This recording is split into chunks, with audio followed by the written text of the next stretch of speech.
भैया आप लोग जो खड़े हैं पीछे कृपया बैठ जाए। आप सब लोग इधर उधर न घूमे फिरे यूं अनावश्यक रूप से, कृपया बैठ जाए, अपना स्थान ग्रहण करें। और मैं आग्रह अन्य लोग यहाँ बैठे हुए हैं उन सबसे मैं आग्रह करूंगा कृपया पीछे वो अपना स्थान ग्रहण कर ले और पत्रकार बंधुओं के लिए उनका स्थान खाली करते हैं। ये पत्रकार बंधुओं के स्थान पर जो लोग बैठे हुए हैं ये मात्र कृपया वो पीछे अपना स्थान ग्रहण कर ले और पत्रकारों के लिए उनकी जगह खाली कर दे। क्या उपस्थित है यहाँ पे?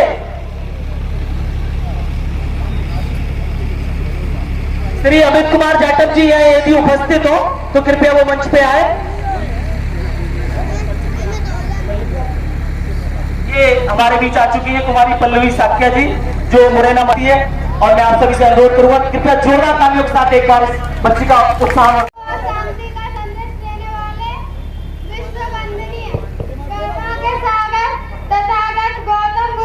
जी के चरणों में नमन करती हूँ। शिक्षा के अग्रदूत राष्ट्रपिता ज्योतिराव फुले के चरणों में नमन करती हूँ और माता सावित्रीबाई फुले के चरणों में नमन करती हूँ और विश्व के 6 विद्वानों में से एक भारतीय संविधान के निर्माता डॉक्टर B.R. अम्बेडकर के चरणों में नमन करती हूँ। आरक्षण के जनक छत्रपति छावजी महाराज के चरणों में नमन करती हूँ और अहिल्याबाई होलकर के चरणों में नमन करती हूँ। अंग्रेजों से लोहा लेने वाली माता यलकाराबाई के चरणों में नमन करती हूँ और बहुजन समाज में जन्मे सभी महापुरुषों के चरणों में नमन करती हूँ। जन अधिकार पार्टी के संस्थापक एवं पूर्व कैबिनेट मंत्री उत्तर प्रदेश सरकार माननीय बाबू सिंह कुशवाहा जी और उनके सभी साथियों के चरणों में नमन करती हूँ।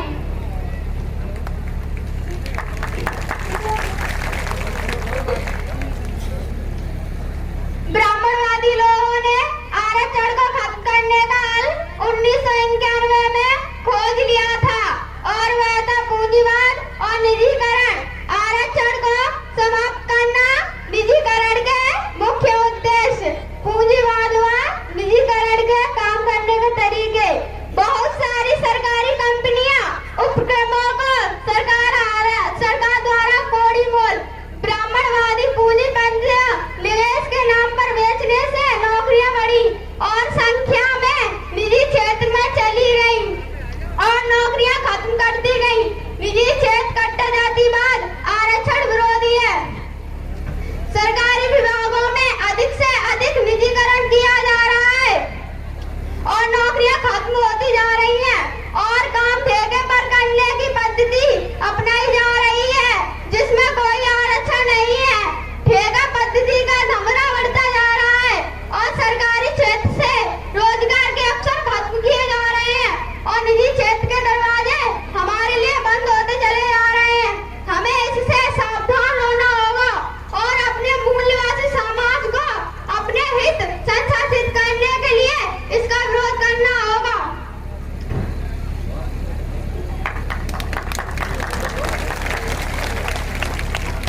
समर्थन करते हैं जबकि निजी क्षेत्र में अस्थायी आजीविका व गुलामी है।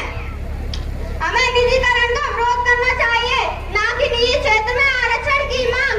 पिछले कई वर्षों से सरकारी शिक्षा का स्तर षड्यंत्र पूर्वक गिराया गया है और निर्धन मूल्यवासी बहुजन समाज के बच्चे अधिकांश सरकारी स्कूलों में पढ़ते हैं और सरकारी शिक्षा का स्तर गिराकर उन्हें अयोग्य बनाया जा रहा है ताकि वे सरकारी नौकरियों में हिस्सेदारी न ले सके। जब बुनियादी शिक्षा की जड़ें कमजोर रह गई तो वे आगे पढ़ाई कैसे करेंगे और महंगी शिक्षा करने का काम किया गया है जो हमारी पहुंच से बाहर है। अरे बुजुर्ग लोगों को सबको पता है वहां पर उनकी अच्छी खासी पकड़ थी। कुछ मनुवादियों ने उस पार्टियों में अपना आगमन किया जिससे कि वहां पर हमारी जानते हो सभी लोग जानते हो जैसा कि जिससे कारण हमारे बाबूजी उस पार्टी को छोड़कर जेल भी काटी उन्होंने। कुछ बात आपको पता है जैसा कि जेल भी काटी उन्होंने। चलो वहाँ पर चलेंगे, बहुत भीड़ होगी, वहाँ पर बाबू सिंह कुशवाहा जी आएंगे, लेकिन आपने ये सोचा है कि हम लोग क्यों इकट्ठे हुए हैं? इसका कोई ना कोई तो कारण जरूर होगा, और कारण है आपके मत को बदलना। और वो हमारे बाबू सिंह कुशवाहा जी आपको बताएंगे कि हमारे जीवन में जो भी जो यानी कि किसी दूसरे का ये नहीं है, जो कुछ भी है हमारा ही है, और जो कुछ करते हैं वो हम ही करते हैं। अपना भविष्य खराब करते हैं तो हम ही करते हैं, कोई दूसरा करने के लिए नहीं आता है। यहाँ पर इतनी सारी भीड़ है, और अभी भी और भी हमारे भैया बंधु जो भी आएंगे वो भी आने वाले हैं। पता नहीं कहाँ से आए हैं, यहाँ पर इटावा से, मैनपुरी से, औरैया से, उसराहार से, बंधना से, न जाने कहाँ के लोग यहाँ पर इकट्ठे हुए हैं। आज यहाँ पर सब लोग इकट्ठे हुए हैं, तो उनसे मैं एक बात कहना चाहूंगी। देखिए, वोट में वो ताकत है, वोट में वो ताकत है जो नोट में नहीं है। आपने कभी ये सोचा? वोट में वो ताकत है जो नोट में नहीं है। आप नोट ले लीजिए और देवी माँ के सामने रखिए, और आप एक दिन नहीं, 2 दिन, 3 दिन, 1 महीने, 1 साल वहां पर हाथ जोड़ करके विनती कीजिए और कहिए, भगवान हे देवी मैया, ये नोट चल जाए, ये नोट चल जाए। क्या नोट चल सकता है? बताइए। और सरकार चाहे तो, और वही हुआ है। अभी हमारे भैया जी बता रहे थे कि मोदी जी ने कहा था कि मैं देश नहीं बिकने दूंगा, देश नहीं बिकने दूंगा। अभी एक भैया और बता रहे थे कि मान के चलिए एक रेल है, रेल का आपने डिब्बा भी बेच दिया लेकिन फिर भी रेल है, उसका इंजन भी बेच दिया फिर भी रेल है, उसका पहिया भी बेच दिया लेकिन रेल फिर भी है। इसका कारण क्या है? जो सब्जी, जो सरसों का तेल होता है, जो हम लोग सब्जी में डाल के खाते हैं, सरसों का तेल कितना था? 60-70 रुपए, 65 रुपए था। आज कितना हो गया है? बताइए, आज कितना हो गया है? और पेट्रोल 70-72 रुपए थी, आज कितनी हो गई है? इससे आपको ये पता चलता है कि जहां पर नोट रखा होता है, बैंक में आप जाइए तो वहां पर 1 या 2 पुलिस वाले बैठे होंगे, और जहां पर वोट रखा जाता है, जहां पर वोट डाल करके जिस पेटी में जहां पर जाता है, जहां पर पोलिंग होती है, वहां पर क्या होता है?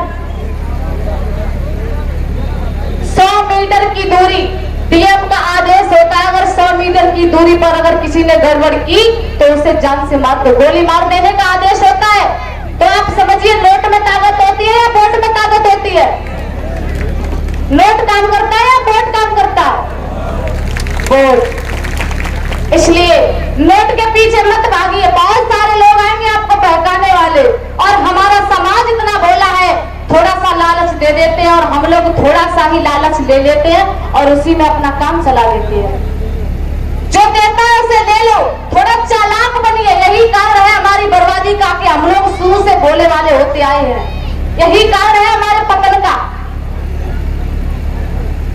अब ज्यादा कुछ नहीं कहेंगे क्योंकि थोड़ा ही समय है, हमारे साहब आने वाले हैं, कुछ ही घड़ी है जिनका हम लोग बेसब्री से इंतजार कर रहे हैं। तो बहुत खुशी की बात है, आप सब लोग उनके प्रवचनों को सुने। बहुत बहुत धन्यवाद सभी लोगों को। नमो बुद्धाय, नमो बुद्धाय। सभी पदाधिकारी कारीगर और नेतागण और हमारे दूर दराज से आए हुए हमारे साथी बंधुओं, भाई मेहता बहनों में काफी हमारे साथी लोग बोलने के लिए हैं। इस मंच के माध्यम से मैं आप लोगों को अवगत कराता हूं कि जितने भी हमारे युवा साथी दूर दराज से आए हुए हमारे कार्यकर्ता बंधुओं,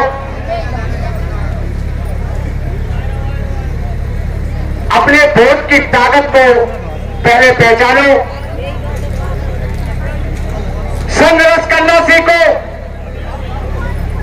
जब तक संघर्ष नहीं करोगे आप लोग, तब तक अपना अधिकार की लड़ाई नहीं लड़ पाओगे।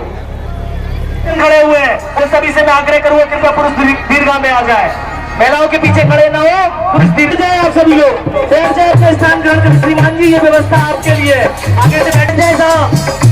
सभी लोग घोषित किया जाता है कि कोई भी पब्लिक बाबूजी में खड़े हुए बोलो हट जाए। आप आए जा चुके हैं।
हमारे राष्ट्रीय माननीय मुख्य अतिथि महोदय हमारे सम्माननीय हमारे प्रिय नेता जी का माल्यार्पण कर हार्दिक स्वागत वंदन अभिनंदन करते हुए एक बार उनके सम्मान में जोरदार तालियां साहब।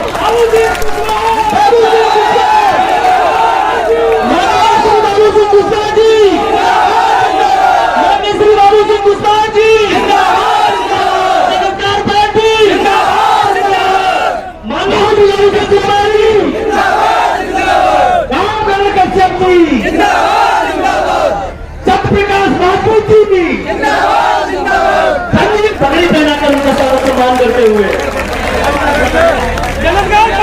एक बार जोरदार तालियां।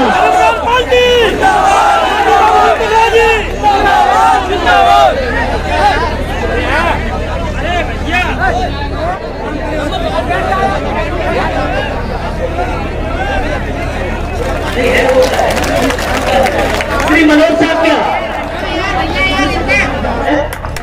एक बार जोरदार तालियां साहब हमारे छत्तीस लोगों के सम्मान में पगड़ी पहनाकर उनका स्वागत वंदन अभिनंदन करें। एक बार उनके सम्मान में जोरदार तालियां मित्रों।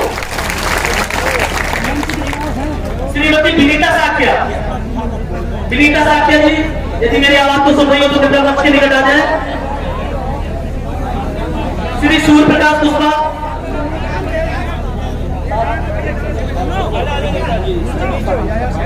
विनीता साक्या जी उनको पगड़ी पहनाकर उनका स्वागत वंदन अभिनंदन करें। एक बार जोरदार तालियां अतिथियों के सम्मान में।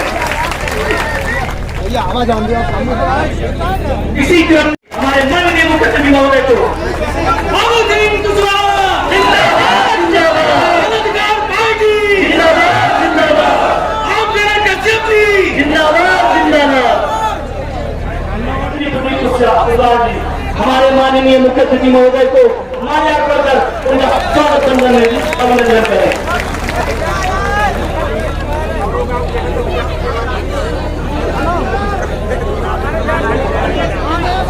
उनसे अपील है, निवेदन है कि वो सामने मंच के आ जाए, क्योंकि मंच की मर्यादा ही हमारा अनुशासन है। मैं आप लोगों से पुनः अपील कर रहा हूँ कि जितने भी हमारे मर्यादित कार्यकर्ता हैं वो मंच के सामने आ जाएं। जितने भी हमारे इधर कार्यकर्ता बंधु हैं वो सामने मंच पे आ जाएं। सामने मंच। मैं सम्मानित साथियों से अपील कर रहा हूँ कि वो मंच के सामने अपना स्थान ग्रहण करें, क्योंकि अनुशासन ही सर्वोपरि है।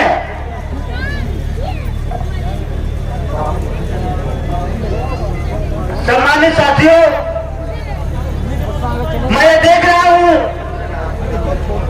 कि मैं मंच पर राष्ट्रीय पदाधिकारी के अलावा मंच पर अगर कोई ना हो तो ज्यादा सही है, क्योंकि मंच की मर्यादा है और मर्यादा को अगर भूल जाएंगे तो अनुशासन के दायरे से हम लोग बाहर निकल जाएंगे। और प्रतिमा देकर हमारे माननीय मुख्य अतिथि महोदय का स्वागत वंदन अभिनंदन करें। श्री अंशु साक्या, छोड़ो, श्री चंद्रवान सिंह साक्या, श्री चंद्रवान सिंह जी,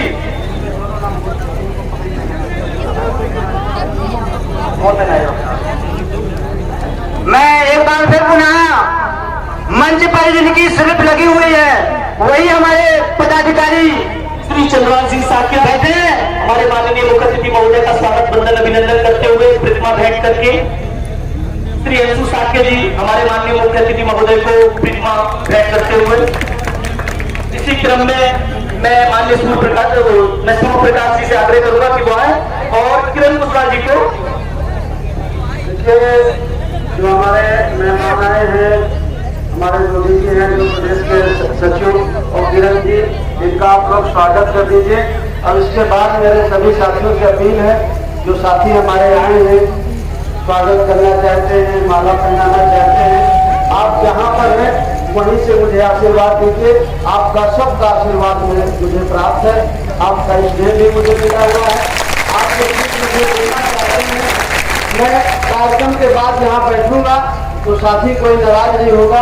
कार्यक्रम के बाद जो चीज आप मुझे फोटो देना चाहते हैं, भगवान बुद्धा का प्रतिमा देना चाहते हैं, शोभा का लाभ देना चाहते हैं, मैं सब लूंगा मंच पे बैठ के। लेकिन पहले जो साथी आए हैं वो लोग दो बातें आपसे कर दें, मैं भी कर लूँ, गर्मी बहुत है, उसके बाद ये कार्यक्रम किया जाए। स्वागत का कार्यक्रम यहीं से स्थगित किया जाता है।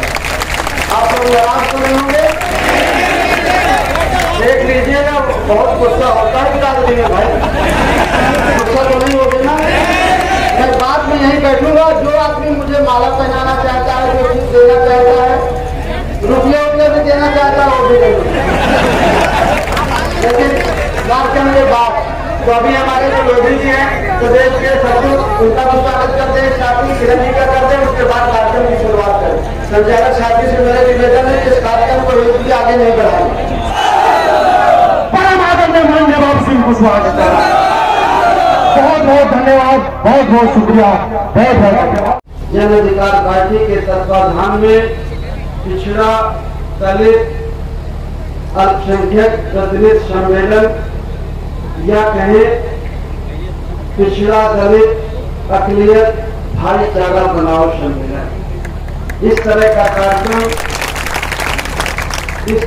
कार्यक्रम आज से हम लोग लगभग 32-35 साल पहले जब हम बहुजन समाज पार्टी बना रहे थे तो इस तरह का कार्यक्रम हम लोग करते थे। बहुजन समाज पार्टी के तत्वाधान में हम लोगों की कोशिश होती थी उस समय, जो मेरे साथ काम कर रहे होंगे पुराने साथी, उनको जानकारी होगी कि हम लोगों की ये कोशिश थी कि देश का जो गरीब है, जो पिछड़ा है, जो दलित है, अकलियत है, जिनकी सबकी समस्याएं एक जैसी हैं, अगर वो इकट्ठा होकर के अपना दुख दूर करना चाहता है तो इकट्ठा होकर के झंडे की तरह खड़े होकर के अपने वोट का इस्तेमाल एक जगह करे तो उसका और उसके बच्चों का भविष्य अच्छा हो सकता। उस समय ये काम हम लोगों ने बहुजन समाज पार्टी के लिए किया, लेकिन बहुजन समाज पार्टी की विचारधारा जो कभी गरीब की बात करती थी, जो मजलूम की करती थी, जो पिछड़े की करती थी, बहुजन समाज पार्टी की विचारधारा घनश्याम जी के जाने के साथ ही वो कहीं और चली गई। अब वो बहुजन समाज पार्टी दलित और पिछड़े की अकलियत की नहीं है, अब वो बहुजन समाज पार्टी दलित की बजाय वो दौलत की हो गई। वो बहुजन समाज पार्टी जो कभी नारा लगाती थी कि जिसकी जितनी संख्या भारी उसकी उतनी हिस्सेदारी, वो बहुजन समाज पार्टी उस नारे से बहुत दूर चली गई। आज इस बहुजन समाज पार्टी को अगर आप देखते होंगे तो वो दलित और पिछड़े के जो अन्याय अत्याचार होता है वो उसकी बात नहीं उठाती, जो अन्याय अत्याचार करने वाले हैं आज वो उनकी बात उठाती है, उनके साथ खड़ी हो गया।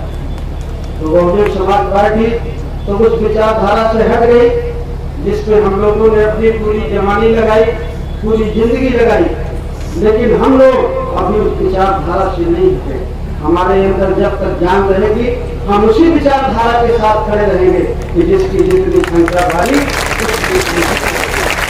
आज 35 साल बाद हम लोगों ने फिर इसी नारे के साथ शुरुआत की है कि जिसकी जितनी संख्या भारी उसकी उतनी हिस्सेदारी।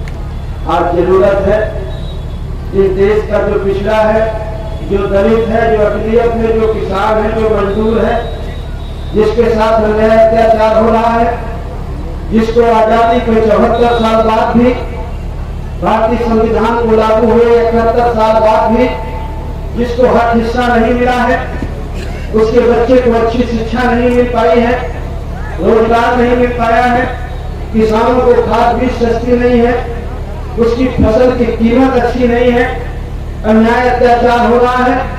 आज ऐसे लोगों की जरूरत है, चाहे वो पिछड़ा है या दलित है या अकलियत है, अगर वो अपने दुख दूर करना चाहते हैं तो जरूरत है कि एक जगह बैठ करके हम लोग कोई प्लान करें, कोई योजना करें और अपने वोट का इस्तेमाल जन अधिकार पार्टी के लिए करें, भागीदारी संकल्प के लिए करें, जिससे हमारी समस्याओं का समाधान हो सकता है।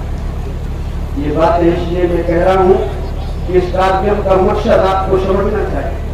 अगर हमें बिगड़ी बनाना है तो हमें सबको एक होना चाहिए। जब तक हम जातियों में बटे रहते हैं, खंड खंड में बटे रहते हैं, तो बड़ी संख्या होते हुए भी या मैं कहूँ बहुजन होते हुए भी हम अल्पजन हो जाते हैं। और अगर हम मिलकर के कोई बात करते हैं, कोई काम करने की कोशिश करते हैं, तो हम अल्पजन से बहुजन हो जाते हैं। हमारे प्रदेश अध्यक्ष रमेश चंद्र निषाद जी आज आए नहीं है, नहीं तो एक बात सुनाते कि अगर पानी में प्यास लगी है, आपको कुएं से पानी निकालना है और अगर आपको 60 फुट की रस्सी लगना है तो हम कहें कि भाई 60 लोगों की रस्सी 15 फुट की है, निषाद जी की 10 फुट की है, पाल साहब की 8 फुट की है, राजपूत जी की भी 8 फुट की है, शिवकाश के साथियों की भी 10 फुट की है। लेकिन ये अपनी अपनी रस्सी से अगर अकेले पानी निकालेंगे तो 60 फुट से पानी निकाल पाएंगे? नहीं निकाल पाएंगे। और अगर प्यास बुझानी है और पानी की जरूरत है तो अगर इन सारी रस्सियों को एक में जोड़ दे तो पानी फिर आसानी से जरूरत है कि जितने हम गरीब कमजोर लोग हैं, पिछड़ी जाति के लोग हैं, दलित समाज के लोग हैं, मुसलमान भाई लोग हैं, जितने भी सताए गए गरीब और कमजोर लोग हैं, अगर हम सब लोग मिल करके एक साथ एक झंडे के नीचे जन अधिकार पार्टी के साथ खड़े हो जाए तो हमारी समस्याओं का समाधान हो सकता है, हमारी प्रयास बुझ सकती है। लेकिन ये साथियों, ये आपको सोचना और समझना है। 74 साल आजादी हुए हो गए, बहुत लोगों ने कोशिश की, कारवा थोड़े दिन तक चला, कहीं नेता मिसगाइड हो गया और कहीं पब्लिक मिसगाइड हो गया। समय समय पर ये हमारे साथ होता है। लेकिन अगर हम चौकन्ना हो, होशियार हो, समझदार हो तो हमें कोई धोखा नहीं हो सकता। वोट से जो सरकार बनती है, सरकार में कितनी ताकत होती है, इटावा के लोग तो सबसे ज्यादा समझदार होना चाहिए। वो देखते हैं कि जिन लोगों ने वोट लेकर के सत्ता में पहुंचे वो कहां आगे बढ़ गए, कितना आगे बढ़ गए।